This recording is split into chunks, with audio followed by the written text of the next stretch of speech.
없는 부모와 달리 태아의 경우 감수분열 과정에서 염색체가 비정상적으로 분리돼서 태아가 정상적으로 자랄 수 없게 되는 것이다. 임신 초기에 여러 가지 몸의 그 구조물들이 생기는 과정에서 새로운 유전자의 역할이 필요할 때 그 유전자가 결핍돼 있다든지 그럴 때는 그 태아는 생장을 멈출 수밖에 없습니다. 거기서 사망하게 되는 것이죠. 사망하게 되면 자궁 수축이 오고 유산을 하게 되는 것이죠. 그래서 그런 분들이 본인은 정상인데도 불구하고 임신했을 때 아기가 유산되는 것이 바로 그 이유입니다. 부모에게서 염색체 이상을 발견한 의료진은 다음번 시험관 아기 시술에서는 새로운 검사법 한 가지를 추가했다. 착상 전 유전자 검사 PGD를 통해 건강한 수정란을 골라 임신을 유도키로 한 것이다. PGD 검사는 수정란이 세포 분열을 해 8세포기가 되면 이루어진다. 이때 할구들은 왕성한 세포 분열 능력을 가지고 있어서 한두 개가 결손되어도 이후에 태아의 발육에는 전혀 지장을 미치지 않는다. 의료진은 같은 유전 정보를 갖는 8개의 할구 중 1개를 떼어내서 검사를 실시했다. 떼어낸 할구의 염색체에 각각 형광 물질을 부착시켜 짝을 이루는지 확인하는 것이 이 검사의 핵심이다. 염색체가 2개씩 짝을 이루는 것만이 정상이다. 4개의 수정란 중 3개는 문제가 발견됐으나 다행히도 1개의 수정란은 정상으로 판명됐다. 정상인 수정란을 엄마의 자궁에 이식했다. 강기남 씨는 이런 과학적인 염색체 확인 과정의 도움을 받아 건강한 아이를 낳을 수 있었다. 일반적으로 염색체 전자일 경우 유산율은 90% 정도. 하지만 PGD 검사 후 이 비율은 20%까지 떨어졌다.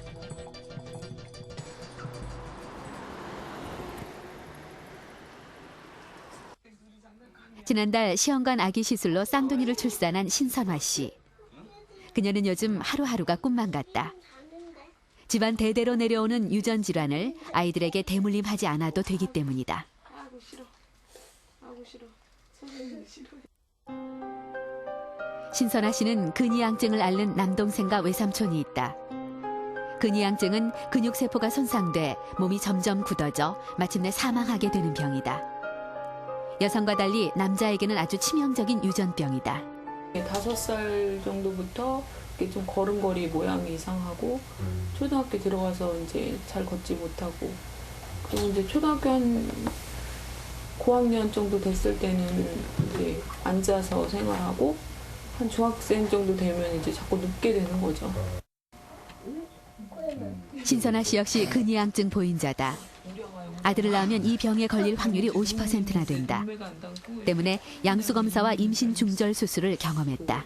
아들이었는데 이런 유전 인자를 갖고 태어난 아이였기 때문에 유산을 했는데 이제 애기 아빠가 도저히 이렇게는 안 되겠다. 근데 거기 선생님은 계속 이렇게 해서 가져야 된다. 아니면 지우고 기면 낳고 그러니까 이제 정상 아이면 낳고 근데 그게 사람이 좀 하기에는 아니면 또 계속 지운다는 게 좀 그렇잖아요. 양수검사는 보통 임신 16주에서 18주에 이루어진다. 임신 20주가 가까워지면 팔다리에 형체가 생기는데 유산을 시키는 건 가혹한 고통이었다. 하지만 신 씨에게도 길은 있었다. 이 병원에서 유전 질환을 검사해 건강한 수정란을 이식하는 착상전 유전자 진단을 받을 수 있었기 때문이다. 부부에게 특별한 불임의 원인이 있는 것은 아니지만 착상전 유전자 진단법은 체외 수정을 통해서만 가능하다. 시험관 아기 시술이 필수적이다. 유전 질환의 경우 좀 더 정확한 진단을 위해 8세포기의 수정란에서 2개의 할구를 떼어내 유전자 검사를 실시하게 된다. 수정란을 산모의 자궁에 이식하기 전에 근이양증의 원인이 되는 요인을 제거하기 위해 꼬박 24시간에 걸쳐 검사가 진행된다. 근이양증은 유전자의 이상으로 인해 발생하는 질환이다. 원인 유전자는 X 염색체에 존재하는 유전자의 결함 때문에 디스트로핀 단백질의 결핍이 초래돼 근이양증을 부르는 것이다. 문제가 있는 수정란을 이식하면 결과를 돌이킬 수가 없다. 신선아 씨의 착상 전 유전자 검사 결과다. 1번과 3번 수정란의 경우 엄마의 정상 X염색체와 아빠의 정상 X염색체가 유전되어 모두 정상이지만 2번 염색체의 경우 엄마의 비정상 X염색체가 유전돼 특정 유전자의 결실을 보인다. 쌍둥이를 얻을 수 있었던 것은 정상적인 2개의 수정란을 자궁에 이식했기 때문이다. 유전질환의 경우에도 수정란의 50%는 이식이 가능하다. 임신 성공률도 40%에 가까워 이 검사만 받는다면 건강한 아이를 갖는 것도 어렵지 않다. 이게 이제 과학의 기술인데 그거를 이제 모르고 이제 알지 못하고 그런 어떤 선택을 할 수 있는데 잘못하면 이제 또 제2의 제3의 이제 그런 그 어려운 사람이 또 태어날 수 있으니까요. 제가 볼 때는 뭐 좀 비용이 들어가긴 하지만은 그 비용도 이제 정부에서 어떤 좋은 정책을 가지고 지원을 해준다고 하면은 그 이후에 들어가는 비용보다 훨씬 저렴한 거니까요. 그거는 그런 권장하고 싶어요.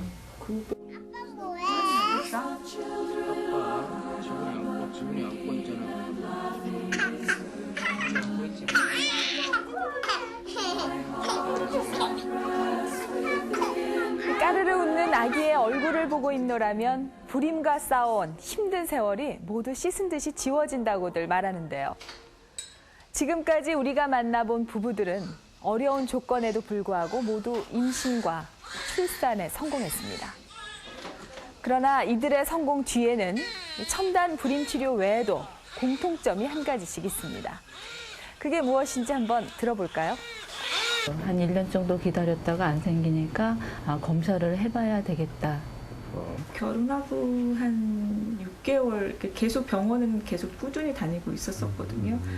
예, 일단 병원을 가서 원인이 무엇인지 정확한 진단을 받고 또 거기에 맞는 전문적인 그런 처방을 받는 것이 제일 빠른 길이라 그런 생각이 듭니다. 그 부분은.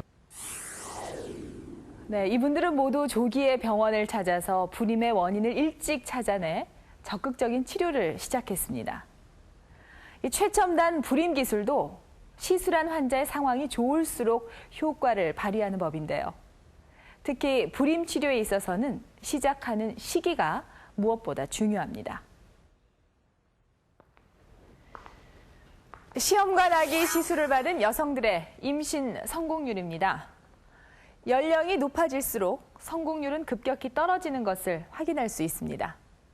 하지만 이 표를 반대로 읽으면 40세보다 35세 병원을 찾으면 임신 성공률이 2배가량 높아진다는 것을 의미하는데요. 그만큼 병원을 빨리 찾는 것은 임신에 성공할 수 있는 지름길입니다.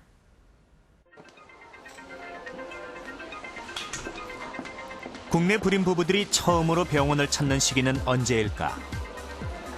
예, 이거는 지금 불임치료보험 설문조사인데요. 이제 시험관 아기 시술에 성공하신 분 대상으로 하는 설문조사입니다. 생로병사의 비밀 제작진은 불임 클리닉 3곳을 선정, 130쌍의 불임 부부에게 설문조사를 실시했다. 일반적으로 불임 전문의들은 정상적인 부부관계에도 불구하고 1년 내에 임신이 되지 않으면 병원에 찾아가길 권하고 있다. 하지만 제작진의 설문조사 결과 1년 내에 병원을 찾은 부부는 10%에 불과했으며 대다수는 2년 이상이 지나야 병원을 찾는 것으로 나타났다.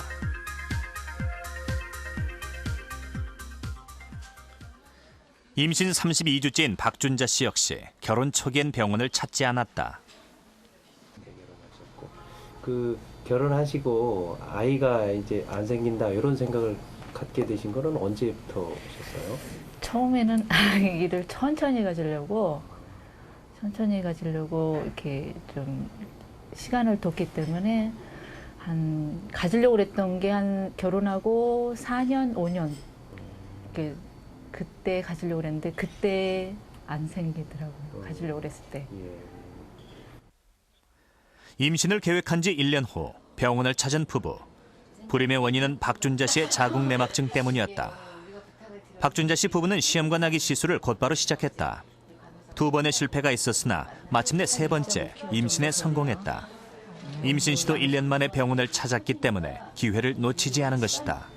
이제 남들하고 다른 삶을 살고 있다고 생각을 했었다가 이제 남들과 같은 삶을 살게 됐다는 그런 안도감도 있고요. 또 아이가 진짜 이렇게 되는 게 보여지진 않지만